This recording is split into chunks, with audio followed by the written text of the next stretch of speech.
ಸರಿನಾ ಬರಿತಾ ಕೂತಿದ್ದ ಕೆಲಸ ಆಯ್ತೇನೋ ಬರಿತಾ ಇದ್ದ. ಏನು ಬರೀತಾರೆ?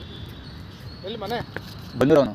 ಇಲ್ಲ ಬಂದೆ ಆ್ಯಕ್ಚುಲಿ 3 ವರ್ಷದಿಂದ ಇಲ್ಲ ಪಾರ್ಕಲ್ಲೇ ಇರೋದು ನಾನು. ಏನು ಮಾಡ್ತೀಯ ಪಾರ್ಕಲ್ಲಿ?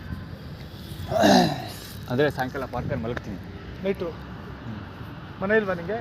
ಮನೆ ಬಿಟ್ಟು 3 ವರ್ಷ 5 ವರ್ಷ ಆಯಿತು. ಆಲ್ಮಿದ್ದು 5ನೇ ವರ್ಷ. 3 ವರ್ಷ ಆಯಿತು ಈ ಪಾರ್ಕಿಗೆ ಬಂದು. ಈ ಪಾರ್ಕಲ್ಲಿ ಸಾಯಂಕಾಲ ಮಲಗ್ತೀನಿ. ಬೆಳಗ್ಗೆ ಹೊತ್ತು ಕೆ ಆರ್ ಹಾಸ್ಪಿಟ್ಲ್ ಮುಂಭಾಗ ಊಟ ಕೊಡ್ತಾರ, ಅಲ್ಲಿ ಊಟ ಗೀಟ ತಿನ್ಕೊಂಡು ಜೀವನ ಮಾಡ್ತಾಯಿದ್ದೀನಿ. ಸದ್ಯಕ್ಕೆ ಸ್ನಾನಗಿನ ಎಲ್ಲ ಒಳ್ಳೇದು ಮಾಡ್ತೀನಿ. ಜೀವನ ಒಳ್ಳೆ ಕೆಲ್ಸಕ್ಕೆ ಸೇರ್ಕೊಳ್ಳೋದಾರ ಕೆಲಸ ಮಾಡಿದ್ದೀನಿ, ಯಾರು ಸಂಬಳ ಕೊಟ್ಟಿಲ್ಲ.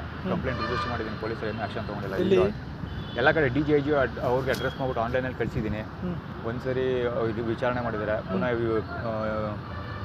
ನರಸೀಪುರ ಪೊಲೀಸ್ ಸ್ಟೇಷನ್ಗೆ ಬಂದು ಪೊಲೀಸ್ ಸ್ಟೇಷನ್ಗೆ ವಿಚಾರಣೆ ಕಳಿಸಿದ್ದೀನಿ ಅಂತ ಹೇಳ್ಬಿಟ್ಟು ಮೆಸೇಜ್ ಬಂದಿದೆ. ಎಲ್ಲಿ ಕೆಲಸ ಮಾಡ್ತಿದ್ದೆ? ಇಲ್ಲಿ ಅಮ್ಮಗ ಮೈಸೂರಿಗೆ ಕೆಲಸ ಮಾಡ್ತಿದ್ದೆ ಮುಂಚೆ. ಅಮ್ಮಗ ಮೈಸೂರಲ್ಲಿ ಏನು ಮಾಡ್ತಿದ್ದೆ? ಅಲ್ಲಿ ಎಲ್ಲ ಕೆಲಸ ಮಾಡ್ತಾಯಿದ್ದೆ. ಸದ್ಯಕ್ಕೆ PCR ಟೆಕ್ನಿಷಿಯನ್ ಕೆಲಸ ಮಾಡ್ತಾಯಿದ್ದೆ ಅಲ್ಲಿ. ಅಂದರೆ ಸಂಬಳ ಕೊಡೋದೇನೆ ಅದು ಹೆಂಗೆ ಮಾಡಿದೆ ನೀವು? ಅವಾಗ 2013ರಲ್ಲಿ ಕೆಲಸ ಮಾಡ್ತಾಯಿದ್ದೆ ನಾನು ಅಲ್ಲಿ. ಅವಾಗ ಒಂದು ಹುಡುಗಿ ಇಟ್ಕೊಂಡು ನನ್ನ ಟ್ರ್ಯಾಪ್ ಮಾಡೋಕ್ಕೆ ಟ್ರೈ ಮಾಡಿ ಸಿಗಾಕೊಂಡು ಒಂದಷ್ಟು ಜನ. ಸೊ ಅವಾಗ ಕಂಪ್ಲೇಂಟ್ ರಿಜಿಸ್ಟರ್ ಮಾಡೋಕ್ಕೆ ಟ್ರೈ ಮಾಡಿದೆ. ಅವಾಗ ಮುತ್ತಪ್ಪ ಹೋಗೋದಲ್ವ ನೀನು? ಇಲ್ಲಿ ಹಾಕಿದೆಯಾ ಸರ್? ಆ್ಯಕ್ಚುಲಿ ಮನೆಯಿಂದ ಖಾಲಿ ಮಾಡಿಸಿದ್ರು. ಅಂದರೆ ನಾನು ಇದು ಮನೆ ನಮ್ಮ ಡ್ಯಾಡಿ ಹೆಸರು ಲೀಸ್ ಅಗ್ರಿಮೆಂಟ್ ಇತ್ತು. ಅವರು ಮನೆ ಖಾಲಿ ಅಗ್ರಿಮೆಂಟು ಕ್ಯಾನ್ಸಲ್ ಮಾಡ್ಕೊಂಡು ದುಡ್ಡು ಇಸ್ಕೊಂಡ್ಬಿಟ್ರು. ಹೀಗಾಗಿ ಓನರ್ ಮನೆ ಖಾಲಿ ಮಾಡಿಸಿದ್ರು. ಸೊ ಬೇರೆ ದಾರಿ ಇಲ್ಲ. ಆಯ್ತು, ಕುತ್ಕೋ. ಮಲ್ಕೊಳಂಗಿಲ್ಲ ಪಾರ್ಕಲ್ಲಿ? ಮಲಗಿರಲ್ಲ, ಕೆಲಸ ಮಾಡ್ತಾ ಇದ್ದೆ. ಕೆಲಸ ಮಾಡ್ಕೋ, ಇದೆಲ್ಲ ಕ್ಲೀನ್ ಮಾಡ್ಕೋ.